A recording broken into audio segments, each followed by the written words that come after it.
Hello students. आज हम लोग एक नए विषय को लेकर आए हैं। आपने अक्सर सुना होगा ओरिएंटेशन एंड मोबिलिटी स्किल के बारे में। ये ट्रेनिंग बहुत महत्वपूर्ण है आपके रोज़मर्रा के कामों के लिए, आपके मनोबल को बढ़ाने के लिए। आज हम इसी विषय को आगे बढ़ाते हैं। दो शब्द आप सुनते हैं, ओरिएंटेशन एंड मोबिलिटी। ओरिएंटेशन यानी कि अनुस्थिति ज्ञान। अनुस्थिति ज्ञान है क्या और उसके सिद्धांत क्या हैं, इसी विषय को आज लेकर के हम लोग चल रहे हैं। मुझे उम्मीद है कि आप इस वीडियो को पूरा देखेंगे और फायदा उठाएंगे। अनुस्थिति ज्ञान असल में क्या है? अनुस्थिति ज्ञान होता है एक व्यक्ति शेष इंद्रियों का उपयोग अपनी स्थिति को वातावरण में स्थापित करते हुए आसपास की महत्वपूर्ण वस्तुओं की जानकारी प्राप्त करके तथा उन वस्तुओं का आपस में संबंध स्थापित करने की क्षमता अगर विकसित कर लेता है तो इसे अनुस्थिति ज्ञान कहते हैं। यहां मैंने कहा एक व्यक्ति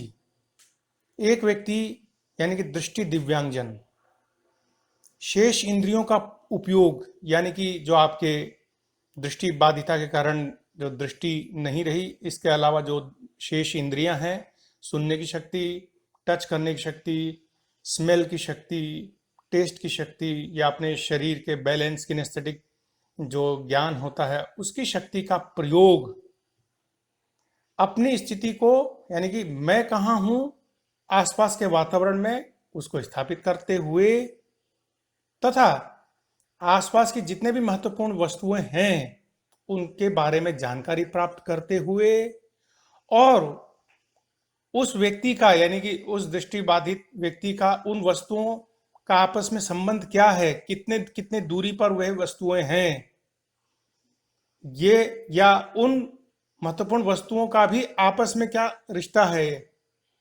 यानी कि आप एक कमरे में बैठे हैं तो खिड़की और दरवाजे आपसे कितनी दूरी पर हैं, एक खिड़की एक दूसरे दरवाजे से कितने दूरी पर हैं, आपके आसपास कोई फर्नीचर है, कोई बेड है, आपके आसपास कोई दरवाजा है, वो आपसे कितने दूरी पर है, कौन से दिशा पर है, इन सब की जानकारी प्राप्त करते हुए शेष इंद्रियों की मदद से एक व्यक्ति यानी कि दृष्टि दिव्यांगजन अपनी स्थिति को उस पर्टिकुलर वातावरण में स्थापित करता है। इसी कला को अनुस्थिति ज्ञान कहते हैं। मैं इसी बात को और आगे बढ़ाता हूं। इसमें दो तीन चीजें आती हैं। आप ये काम करते कैसे हैं, इसके तीन सिद्धांत हैं। 3 प्रिंसिपल्स ऑफ ओरिएंटेशन। इसमें सबसे बड़ी बात आती है कि आप अपने आप से पूछते हैं मैं कहां हूं, यानी कि मैं इस समय कहां हूं। जो आप अपनी स्थिति का आकलन करते हैं, यानी कि आप पता लगाते हैं अवधारणा के द्वारा, अनुमान के द्वारा कि आप इस समय कहाँ हैं। इसके लिए आप मदद लेते हैं अपने शेष इंद्रियों की कि यार ये बंद कमरा है या खुला है या धूप है या मेरे ऊपर पेड़ है या मैं बाजार में हूं। इस तरीके से आप अपने आप से प्रश्न पूछते हैं कि मैं कहाँ हूं। एग्जाम्पल देता हूं। मान लीजिए आप किसी साइटेड गाइड के साथ चल रहे हैं, किसी गाइड के साथ चल रहे हैं। गाइड कहता है आप थोड़ी देर यहाँ खड़े खड़े रहिए, मैं होके आता हूँ। वो आपको कहीं खड़ा कर देता है।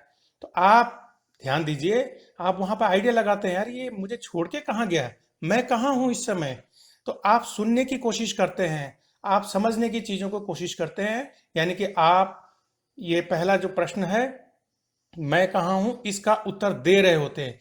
आप कैसे दे रहे होते हैं? आप सुन करके जो आवाजें, आपके ध्वनियां आ रही हैं कानों पे, आप के स्किन में धूप आ रही है या छांव आ रही है, या आपके अगल बगल से कोई गाड़ी गुजर रही है, या आपके आसपास कोई नहीं है, ये चिड़ियों की आवाज आ रही है, तो आप आइडिया लगा सकते हैं कि मैं इस समय कहाँ हूं। दूसरा है प्रश्न जो आप अपने आप से पूछते हैं कि मेरा ऑब्जेक्टिव क्या है, यानी कि मेरा लक्ष्य क्या है, यानी कि मुझे जाना कहाँ है। मान लीजिए आप कहीं चल रहे हैं और आप को समझ में नहीं आ रहा है, तो सबसे पहले आप अपने आप से प्रश्न पूछते हैं कि भाई मैं हूँ कहाँ पर, ये मेरे पैरों के नीचे जो सड़क है ये कच्ची है, पक्की है, ये उतराई में जा रहा है या चढ़ाई में जा रहा है, इसके अगल बगल से कोई आवाज आ रही है या नहीं आ रही है, कोई गाड़ी गुजर रही है। तो आप अपने आप को आइडिया लगाते हैं तथा ये अपने आप से प्रश्न पूछते हैं मुझे जाना कहाँ है, इस समय मैं दाएं जाऊं, बाएं जाऊं, सीधा चलता रहूं या आगे बढ़ता रहूं। तो आप एक परसेप्शन क्रिएट करते हैं, आपके आसपास से जो सूचनाएं आ रही हैं उसको आप इकट्ठा करते हैं, फिर आप एनालिसिस करते हैं कि ये जो सूचनाएं मुझे मिल रही हैं कानों के द्वारा, स्पर्श के द्वारा या स्मेल के द्वारा, या ये जो रोड है ये पक्का रोड है, तो आप एक समझ लीजिए विश्लेषण करते हैं कि मैं इस समय कहाँ हूँ, और फिर आप प्लानिंग करते हैं, फिर आप याद करते हैं कि ये वातावरण में मैं पहले भी जा चुका हूँ, या इस वातावरण में मैं चलता रहूं, मान लीजिए रोड के किनारे किनारे 2 पॉइंट टच टेक्निक के माध्यम से, तो आप अपने ऑब्जेक्टिव की तरफ चले जा सकते हैं, आप अपने लक्ष्य की तरफ जा सकते हैं। तो आप आइडिया लगाते हैं कि मेरा लक्ष्य कहाँ है। इसी तरीके से आप फिर प्लानिंग करते हैं, सिलेक्शन करते हैं कि मैं उस लक्ष्य तक कैसे पहुंचूं, कौन सा आसान रास्ता होगा, कौन सा छोटे से छोटा रास्ता होगा जिससे कि मैं अपने डेस्टिनेशन तक पहुंच सकूं। इसके लिए आप जितने भी कॉग्निटिव प्रोसेस होते हैं उसका आप पूरी प्रक्रिया को निभाते हैं, यानी कि अवधारणा को लेते हैं, परसेप्शन को, यानी कि आपके आसपास के जितने भी इंफॉर्मेशन आपको मिल रहे हैं उसको आप इकट्ठा करते हैं, विश्लेषण करते हैं तथा सिलेक्ट करते हैं कि कौन सी सूचना आपके लिए महत्वपूर्ण है। मान लीजिए दूर से कोई आवाज आ रही है और आपको मालूम चल रहा है कि ये आवाज किसी बच्चे की है, किसी हॉस्टल से आने वाली आवाज है या स्कूल से आने वाली आवाज है, तो आप आइडिया लगाते हैं ठीक है मुझे तो उसी तरफ ही जाना था। इस तरीके से आपने सिलेक्ट किया, फिर आप प्लानिंग करते हैं कि मैं रोड के किनारे किनारे चलूं, फिर आप या किसी साइटेड गाइड की मदद से चलूं या छड़ी का बेहतर इस्तेमाल करते हुए चलूं। फिर आप जब आप उस आइडिया को इम्प्लीमेंट करते हैं, उसमें चलने की कोशिश करते हैं, तो एग्जीक्यूशन हुआ। तो आप इस प्रकार से अपने लक्ष्य तक पहुंचते हैं। तो ये आपके 3 प्रश्न हुए जो कि 3 सिद्धांत हैं ओरिएंटेशन के, अनुस्थिति ज्ञान के। इस तरीके से आप अपने डेस्टिनेशन को प्राप्त करते हैं।